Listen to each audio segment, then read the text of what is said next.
गोपियाँ ले बधाई दौड़ी आई। जसोदा मैया करवट बदल बे की बधाई होए। मैया बोली बहना बहुत बहुत बधाई है, पर हल्ला मत मचाओ, छोरा अब हाल ही सोयो है, कच्ची नींद जग जाएगा तो बहुत रोवेगो, तंग करेगो।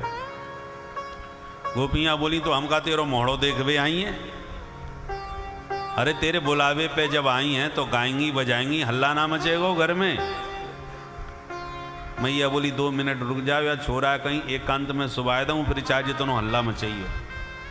और मैया ने लाला को सोते हुए पालने सहित उठा करके बाहर खड़ी बैलगाड़ी के नीचे लटकाई दियो पालनो। माट मटका सब गाड़ी के ऊपर धर दिए।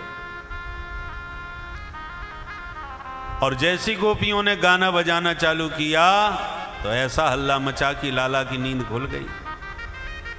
नींद खुलते ही प्रभु ने चारों तरफ देखा, वाह, गीत हमारे लिए गब रहे हैं, और जाके ताई गीत गब रहे हैं वो बाहर गाड़ी के नीचे लटक रहे हैं। हमको ही बाहर क्यों लटका दिया भाई? चलो भीतर चलें, पर चलना तो आता नहीं, अभी तो बच्चे हैं। तो फिर एक उपाय समझ में आया कि रोना चालू कर दो, सो मैया उठा के ले जाएगी। बालानाम रोदनम बलम, बच्चों का बल क्या है? रोना। ऐसा सोच के लाला ने बड़ी जोर से रोना चालू कर दिया। पर गोपियां गाने बजाने में इतनी मस्त थी कि काऊ ने रोने की आवाज नहीं सुनी। नैवा शरणोद वै रुदितम सुतस्य सा, रुदम स्तनार्थी चरणा बुदक्षिपत। बहुत देर तक रोए, हाथ पैर फटकारे, काऊ ने ना सुनी। भगवान को लगा अब क्या करें। तब तक ध्यान गया कि गाड़ी के ऊपर सकटासुर बैठा है, घात लगाए। भगवान मन में मुस्कुराए, मामा जी आप मौके पर आए और रोते रोते एक लात मारी, दम से टूट गई गाड़ी। सकटासुर मामा भी गोविंदाय नमो नमः। जो धमाधम की आवाज हुई, मैया सब गाना बजाना भूल गई, भाग के बाहर आई, टूटी गाड़ी दिखाई, मैया जोर से चिल्लाई। ग्वालों ने आके तुरंत निकाले कन्हई, मैया की गोद में दे करके बोले मैया गजब है गयो, आंधी तूफान कोई आयो ना है, रखी रखी गाड़ी टूट कैसे गई? 2 छोरा आए, मैया हम बताएं? बताओ बेटा। बोले मैया तेरो लाला रोवे लग गयो, हमने सोची जाए उठा के तेरी गोद में दे आए, और जब तक तेरे लाला को लेवे आते तब तक तो तेरे छोरा ने वो मारी लात कि गाड़ी आकाश में उड़ गई, सब माट मटका फूट गए तेरे। मैया बोली कल को छोरा पैदा होवे की देर ना भाई, बाने लात मार के गाड़ी फेंक दी आकाश में, भाग यहाँ। वो बाबरी समझ रखी है, वो बुढ़िया पागल समझ रखी है। छोरा के मैया तेरी सौगंध खा रहे हैं, आखंदे की बात बता रहे। रुदितानेन पादेन क्षिप्त में तन्न संशय। पर सबरे ग्वालों की भीड़ इकट्ठी हो गई, सब एक ही बात कहेंगे, छोरन की बातें हैं, देखें कछू बोलें कछू। कायगु माथा बच्ची कर रहे हो? नेक से छोरा ने लात मारी, गाड़ी तोड़ डाली, ऐसा कैसे हो सके? किसी को भी इस बात पर विश्वास नहीं हुआ कि कल के छोरा ने लात मार के गाड़ी तोड़ दी। ऐसे भगवान ने सकट भंजन किया।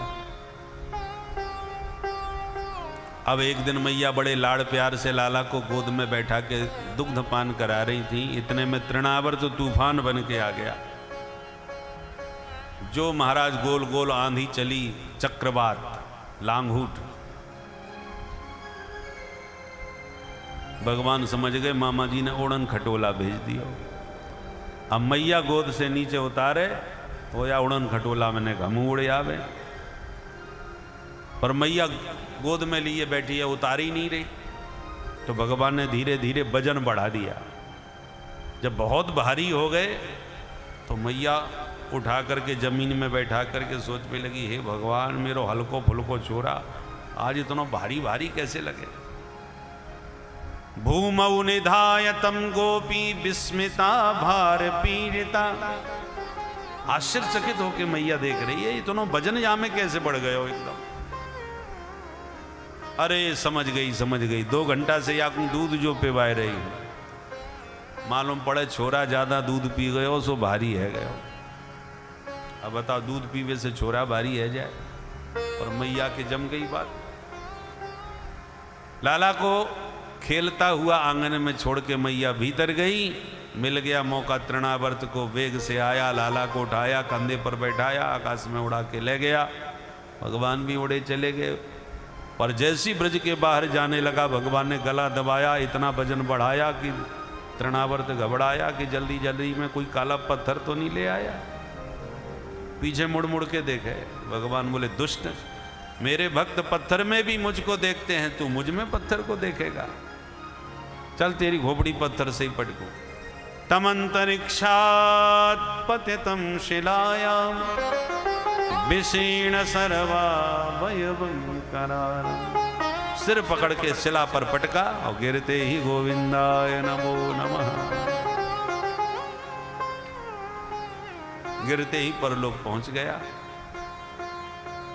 मैया ने आके लाला को उठा के कहा, हे भगवान, आज पक्को विश्वास है को काउए न मारे, पापी अपने पाप से स्वयं मर जाए। हिंसस्व पापेन विहिंसित खलः साधु समत्वेन भयात् विमुच्यते। इस प्रकार सकट भंजन किया।